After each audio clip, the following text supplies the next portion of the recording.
శ్రీ మహాగణాధిపతయే నమః. శ్రీ మహాసరస్వత్యై నమః. శ్రీ గురుభ్యో నమః. గురు సంచారం మూలకంగా ఫలితాలు ఎలా ఉంటాయి అనే విషయాన్ని మనం చూసినట్టయితే, గురుగ్రహము ప్రధానమైనటువంటి గ్రహము, సంపూర్ణ శుభగ్రహము గురువు. కాబట్టి గురువు యొక్క సంచారం మూలకంగా జాతకుడిపైన చాలా ప్రభావము ఉంటుంది. అన్ని విషయాల లోపల కూడాను గురువు యొక్క సంచారము ప్రభావాన్ని సూచిస్తుంది. అయితే ఈ 2026వ సంవత్సరంలో గురుగ్రహము 1/6/2026 వరకు మిథున రాశిలో సంచరిస్తున్నాడు. గత సంవత్సరము 5 డిసెంబర్ 2025లో ప్రవేశమయ్యి 1/6/2026 వరకు మిథున రాశిలో సంచరిస్తున్నాడు. ఇందులో కొంత భాగం వక్రించి సంచారం జరుపుతున్నాడు, తదనంతరం రుజుమార్గంలోకి వస్తున్నాడు. కానీ రాశి మార్పు జరగలేదు, మొత్తం కూడాను మిథున రాశిలోనే 1 జూన్ వరకు ఉంటున్నాడు. గనక ఈ మిథున రాశిలో సంచరిస్తున్న సమయం లోపల 12 రాశులలో జన్మించినటువంటి వారికి ప్రత్యేకంగా గురువు యొక్క ప్రభావము ఎలా ఉంటుంది అనేటువంటి విషయం పైన మనం కాన్సన్ట్రేట్ చేద్దాం.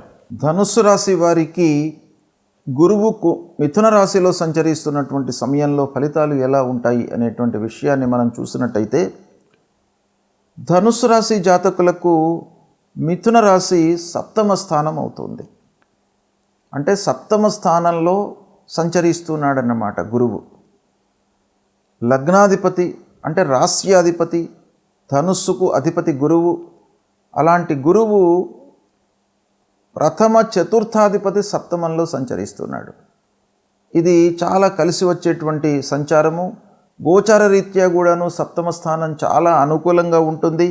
కాబట్టి ఓవరాల్గా ఈ 7వ స్థానము చాలా అనుకూలంగా ఉంటుంది. ముఖ్యంగా వ్యాపారస్తులకు, అంటే పార్ట్నర్షిప్లో వ్యాపారం చేస్తున్నటువంటి వాళ్లకు అద్భుతమైనటువంటి ఫలితాలు ఉంటాయి. భార్యాభర్తల మధ్యన అన్యోన్యత ఉంటుంది.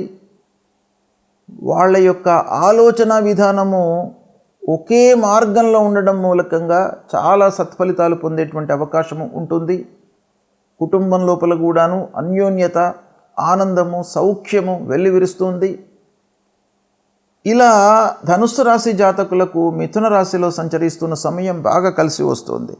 ముఖ్యంగా ఏ కార్నర్స్ లోపల మనకు మంచి జరిగే అవకాశాలు ఉన్నాయి అనే విషయాన్ని మనం చూసినట్టయితే, వివాహ ప్రయత్నం చేస్తున్నటువంటి వారికి చాలా అనుకూలమైనటువంటి సమయం ఇది. వివాహం కుదురుతుంది, శుభకార్యాలు జరుగుతాయి, దాంపత్యము చాలా అన్యోన్యతగా ఉంటుంది, భాగస్వామ్యంలో లాభాలు ఉన్నాయి. ఇకపోతే వ్యాపార ఒప్పందాల లోపల చాలా సక్సెస్ కనబడుతుంది. అయితే ఒప్పందాలు చేసుకునే సమయం లోపల కొంత జాగ్రత్తలు తీసుకోవాలి. మొత్తానికి వ్యాపారస్తులకు చాలా అనుకూలమైనటువంటి సమయము. కొత్త ప్రాజెక్టులు, కొత్త వాళ్లతో మీరు వ్యాపారాన్ని ఎక్స్పాన్షన్ చేసేటువంటి అవకాశాలు బాగా కనబడుతున్నాయి. సామాజిక పరంగా మీకు గౌరవ మర్యాదలు లభిస్తాయి. కొత్త వారితో మీకు పరిచయాలు ఏర్పడతాయి. అందరి నుండి కూడాను మీకు సహాయ సహకారాలు అందుతాయి. అంటే సజెషన్స్ మీరు తీసుకుంటారు, వాటిని అమలు చేయడం మూలకంగా మంచి ఫలితాలను పొందేటువంటి అవకాశం కనబడుతుంది. ఇకపోతే మీరు నలుగురికి సహాయం చేసేటువంటి అవకాశం కూడాను బాగా ఉంది. ఉద్యోగస్తులకు ఉద్యోగం లోపల కొత్త పనిని అధికారులు అప్పజెప్పేటువంటి అవకాశాలు ఉన్నాయి.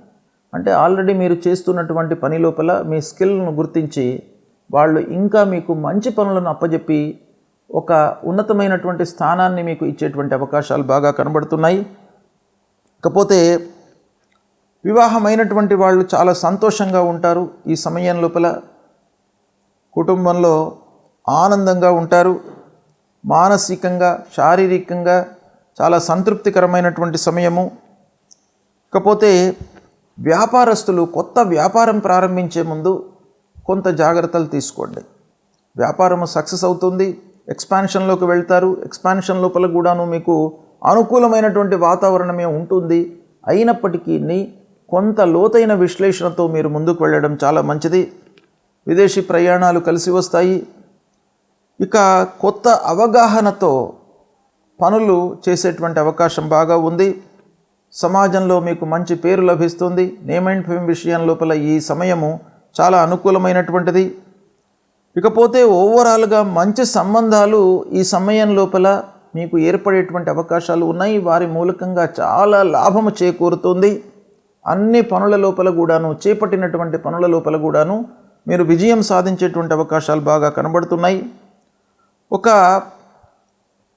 విశ్లేషణాత్మకమైనటువంటి దృష్టితో మీరు ముందుకు వెళతారు. ప్రతి పనిని కూడాను కూలంకషంగా ఆలోచించి చర్చించి అలా మీరు ముందుకు వెళ్ళేటువంటి అవకాశం బాగా కనబడుతుంది. కుటుంబంలో అందరి యొక్క ప్రోత్సాహము, సహకారం మీకు లభిస్తుంది. మాట లోపల మీకు ఒక కాన్ఫిడెన్స్ వస్తుంది. ఈ సమయం లోపల అన్ని వ్యవహారాల లోపల కూడాను శాంతి కనబడుతుంది. పిల్లలను మంచి స్థాయిలో నిలుపుతారు. పిల్లల యొక్క ఆనందమే మీ ఆనందంగా భావిస్తారు. అలాంటి వాళ్లను ఒక మంచి సంస్థలో చేర్పించడము, మంచి ఉద్యోగం కొరకై ప్రయత్నాలు చేయడము, అందులో సాఫల్యాన్ని పొందుతారు. ఇక ఆస్తులు, విలువైనటువంటి వస్తువులను, భూములు, వాహనములను కొనుగోలు చేసేటువంటి అవకాశం ఉంది.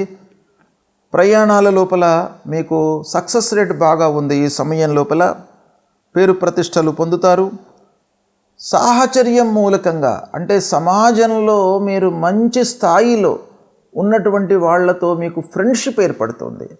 తద్వారా మీకు చాలా మంచి ఫలితాలు కలిగే అవకాశం బాగా ఉంది. ఇక్కడ ఓవరాల్గా చూసుకున్నట్టయితే ధనుసు రాశి వారికి ఈ సమయము అంటే 5 డిసెంబర్ 2025 నుండి 1/6/2026 కాలం లోపల మిథున రాశిలో సంచరిస్తున్నాడు బృహస్పతి. ఇది సప్తమ స్థానం అవుతుంది. అన్ని రకాలుగా మీకు మంచి ఫలితాలు కలిగేటువంటి అవకాశాలు ఉన్నాయి. దీన్ని సద్వినియోగపరచుకోండి, మంచి ఫలితాలను పొందుతారు. గురువు మిథున రాశిలో సంచరిస్తున్నటువంటి సమయం లోపల మన జన్మరాశికి 2, 5, 7, 9, 11 స్థానాలలో సంచరిస్తున్నట్టయితే అంటే మన జన్మరాశి నుండి 2వ స్థానంలో కానివ్వండి, 5వ స్థానంలో కానివ్వండి, 7వ స్థానంలో కానివ్వండి, 9వ స్థానంలో కానివ్వండి, 11వ స్థానంలో కానివ్వండి సంచరిస్తున్నప్పుడు గురువు మనకు శుభ ఫలితాలను ఇస్తాడు.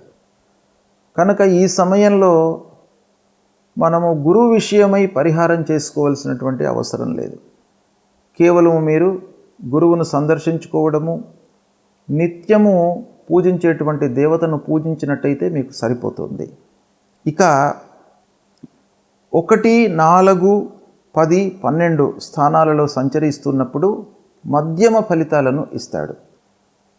మధ్యమ ఫలితాలు అనంటే మనము ఎఫర్ట్స్ పెడితే మనకు ఆ శుభం అనేటువంటిది మన వైపుకు వస్తుంది. అంటే స్కిల్స్ను ప్రదర్శించి ఎఫర్ట్స్ పెట్టి మనం పనులు చేసినట్టయితే సత్ఫలితాలను పొందుతాము మధ్యస్థంగా ఉన్నటువంటి సమయం లోపల. అయితే ఈ సమయంలో మనము కొన్ని పరిహారాలు చేసుకోవాలి. ఎందుకంటేను మనము శ్రద్ధతో పనులు చేయడానికి భగవంతుడి యొక్క అనుగ్రహం కూడాను కావాలి. ఆ శ్రద్ధ అనేటువంటిది మనకు కలగాలి. శ్రద్ధతో పనులు చేయాలి అని అంటే మనకు ఆ ఇంట్రెస్ట్ అనేటువంటిది రావాలి. కాబట్టి భగవంతుడి అనుగ్రహం కావాలి. ఇక అదేవిధంగా 3, 6, 8 స్థానాల్లో సంచరిస్తున్నప్పుడు ప్రతికూలమైనటువంటి ఫలితాలను ఇస్తాడు గురువు. కాబట్టి ఓవరాల్గా మనం చూసినట్టయితే మధ్యస్థంగా ఉన్నప్పుడు, ప్రతికూలంగా ఉన్నప్పుడు తప్పకుండా మనం పరిహారాలు చేసుకోవాలి. అయితే గురువు విషయంలో మనం ఏం పరిహారం చేసుకోవాలి అనే విషయాన్ని మనం చూసినట్టయితే గురువు సంబంధించినటువంటి మూలమంత్రం ఉంటుంది. దేవానాంచ ఋషీణాంచ గురుం కాంచన సన్నిభం వందనీయం త్రిలోకానాం తన్నమామి బృహస్పతిం అనేటువంటి ఈ మూలమంత్రాన్ని ప్రతినిత్యం కూడాను ఒక 16 మార్లు మీరు జపించినట్టయితే ఆ గురువు యొక్క అనుగ్రహం లభిస్తుంది. అంతేకాకుండా సద్గురువులను సందర్శించుకోండి. దత్తాత్రేయ స్వామి దేవాలయానికి వెళ్ళి ఆ భగవంతుడి యొక్క అనుగ్రహాన్ని పొందండి. దక్షిణామూర్తి స్తోత్ర పారాయణాన్ని చేయండి. అన్నిటికంటే ముఖ్యమైనటువంటిది గురువు యొక్క అనుగ్రహం రావడానికి తల్లిదండ్రులను సేవించండి. మాతృదేవో భవ పితృదేవో భవ అన్నారు. కాబట్టి తల్లిదండ్రులే మనకు గురువులు, తల్లిదండ్రులే భగవంతుడు. కాబట్టి తల్లిదండ్రులను ప్రతినిత్యం కూడాను సేవించడము, వాళ్ళ యొక్క బాగోగులు తెలుసుకోవడము, వాళ్లకు కావలసినటువంటి పనులను చేసి పెట్టడము, వాళ్ళ యొక్క మనస్సును నొప్పించకుండా వాళ్లను సంతృప్తిపరిచినట్టయితే మీకు తప్పకుండా ఆ తల్లిదండ్రుల యొక్క అనుగ్రహం లభిస్తుంది. తద్వారా భగవంతుడి యొక్క అనుగ్రహం కూడాను మీకు లభిస్తుంది. కనుక అందరూ కూడాను గురువు ప్రతికూలంగా ఉన్నప్పుడు మీరు తల్లిదండ్రులను సేవించండి. వాళ్లకు కావలసినటువంటి విషయాలపై మీరు మనస్సు నిలపండి. తద్వారా మీకు శుభం జరుగుతుంది. శుభం.